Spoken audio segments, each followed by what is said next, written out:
Well, hello, everyone. Welcome back to another great conversation sponsored by Insillion around supporting MGAs and building them and figuring out how they work and how they work with both carriers and distribution partners.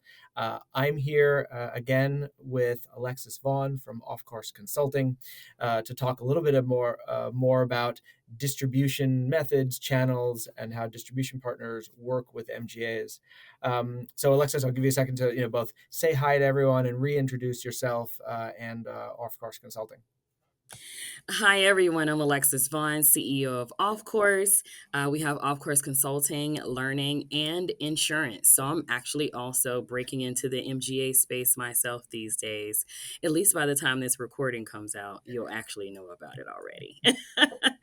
So, I've actually been in the business about 16 years now. I've been everyone in distribution, from the MGA owner, the independent agent, the captive agent, running distribution for MGAs. And now we actually consult by building distribution strategies, go-to-market strategies, marketing, and helping with capacity partnerships for MGAs. So this is my favorite topic to talk about. All things distribution around being an MGA, but doing it the right way. So excited to be here and continue the discussion. Thanks, Chris. Ask you to introduce yourself, and I should probably do the same for me because Christopher Lowell, managing director at InnSure, a nonprofit innovation hub at the intersection of climate change and insurance. MGAs, very often you have an insurance product builder who has a really interesting idea, and they have to make a decision around, like, should they become their own MGA or should they partner with an already established MGA that already has distribution relationships, contracts, etc., licenses in place. Do you have any thoughts on sort of like how and when they think about that choice? Yeah, absolutely. This has been coming up a lot for me on the consulting side lately, with particularly MGAs who are brand new to the insurance industry. So, especially in places like prop tech, for instance, Mm. I've seen that happen a ton where they don't actually have expertise in house on the team. So, they don't quite feel comfortable just yet starting their own MGA. So in that instance, it is actually smart to partner with someone, especially if you don't have any of your co-founding members or insurance experts. It's actually smart to actually partner with an MGA that's already set up for like a year, but you have to have a airtight agreement with them on what you're willing to bring to the table within that first year, so that both parties can see equal value, and why leveraging their MGA that's already set up to help you build and launch your product. It has to make sense and sense. So it's definitely, it's a tricky space that I've seen a lot of people who don't have insurance expertise actually decide to go down that road instead. I mean, it makes perfect sense though if you really don't know anything about insurance, capacity, reinsurance, building out an MGA, what distribution should look like. If you know nothing about that and you're just coming into our industry saying, "Hey, I really have created something that I think is what the insurance market needs," and you could actually go ahead and partner with an MGA that's already existing, and maybe they actually have a particular area of business where this your product could actually partner well and be a nice cross sell opportunity for them. Yeah. It really really has to balance out. So identifying those MGAs who are already out there. Now I know I said find an MGA. That is the hardest thing to do right Yeah. now. You cannot just look up an association, except in the Lloyd's market. You can't look up an association to find out who the MGAs are in the US market. You can't just actually download or buy a list of MGAs. MGAs and agencies and distribution partners are three different people. Yeah. They're not the same company. So it is important for you to understand who I actually identifies as an MGA. And you started off this discussion saying, you've had a lot of clients ask you about, whether or not they should join an MGA. And I get that question every day as well. So we specifically focus on helping innovative insurance product builders build new products that either focus on the energy transition and decarbonization or community perils like wildfire, flood, hail, and wind, et cetera. So it's all in the climate change and climate risk space. And admittedly, we have a platform and a number of MGAs who actively, think through whether or not they should bring on a new innovator, or if that innovator should actually be building up their own MGA. This is great. I just wanted to clarify that. So thank you so much for Yeah, yeah, I Alexis. completely agree with you. I mean, it's such an important discussion that you need to have very, very early, and you need to be able to make the right decision for you and your business model.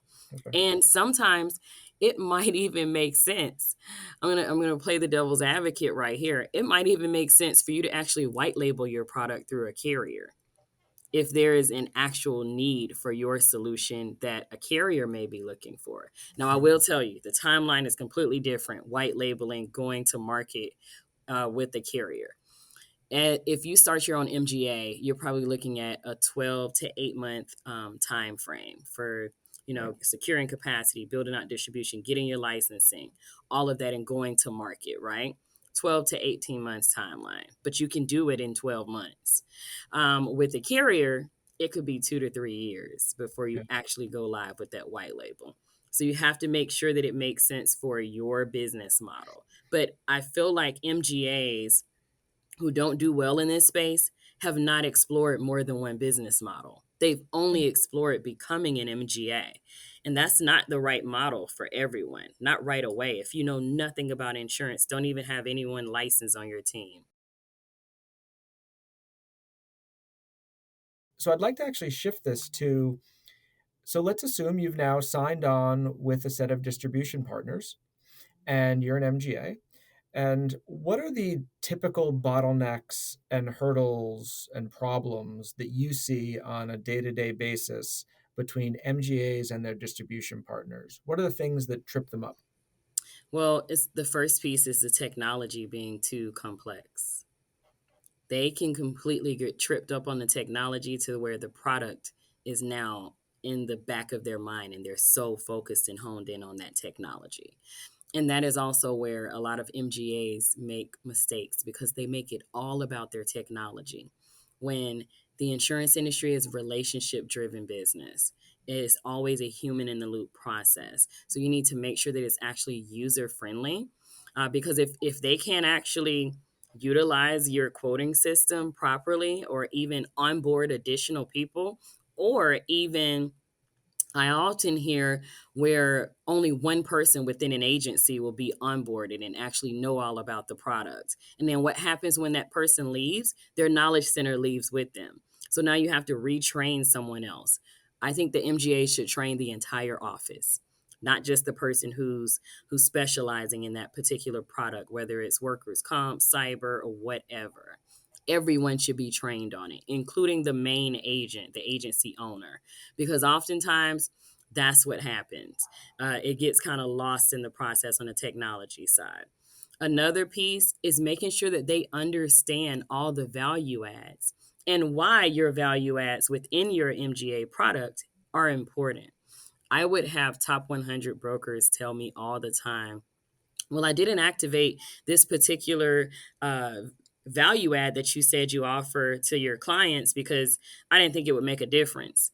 Meanwhile, it actually makes a huge difference, but the MGA didn't actually do a great job of explaining and educating that broker on, if the client does this, then this can happen to their premium. If they do this particular thing, this can actually help to decrease their premium, or it can actually help them be in a position to where they're not as susceptible to a claim. These Mhm. are all things that can help the client get true additional added value from any type of MGA. And that's why I love working with MGAs because, like, from a broker standpoint, there's so much customization that can be done. And then there are so many value adds that majority of the MGAs bring to market. You can't just bring out a workers' comp policy. There are thousands to choose from. You need to bring out a workers' comp policy that has some nice little triggers, some type of risk monitoring built into it, anything that adds more value to the client. Maybe you're actually embedding into your policy where if the employer actually has the employees in the workplace wearing wearable data tracking sensors and vests that can actually help them to actually mitigate risk around when you actually need to activate a workers' comp policy. Things like this are really, really huge values, and they need to be talked about to the broker and the agent. The feedback you're giving, I imagine many of the agents also have this feedback either because they've talked to policyholders or potential clients, and they've had feedback on the product, or the agents their own experience, whether it be through onboarding and education or through the Mhm. sales process, can be improved. What's the process by which that feedback loop is closed with the MGA? So I've seen a few different ways, right? But I'll tell you what's worked, what I've actually done that has worked in the past. Of course, I've seen where they'll have a share your feedback option within their platforms, or let us know what we can do better. They may do surveys, things like that, to actually hear from the agents and brokers. A survey, for instance, if is how I found out that 46% of agents and brokers for this one MGA hadn't been logging into the platform because they felt the technology was too complex and the product was too complex.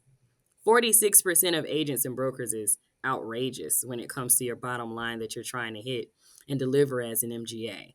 And when to know that all you needed to do was educate on your technology and your product, and that makes a huge difference for them, that's huge. So it's really, really simple things like that that I see and hear often. One of the other things that I have done for a lot of different MGAs, and also for those technology providers who actually make technology for distribution, I have actually created a few different councils. So I've had an agency advisory council, a broker council, a claims council, underwriting advisory council, whatever your weakness areas are. That's where we actually need to create these councils. And thankfully, for me having such a deep knowledge source and background, and have built so much trust with those agents and brokers and distribution partners, I've been able to lean on very prestigious people to be able to ask them to be a part of these councils and how critical it is to the success of these startups.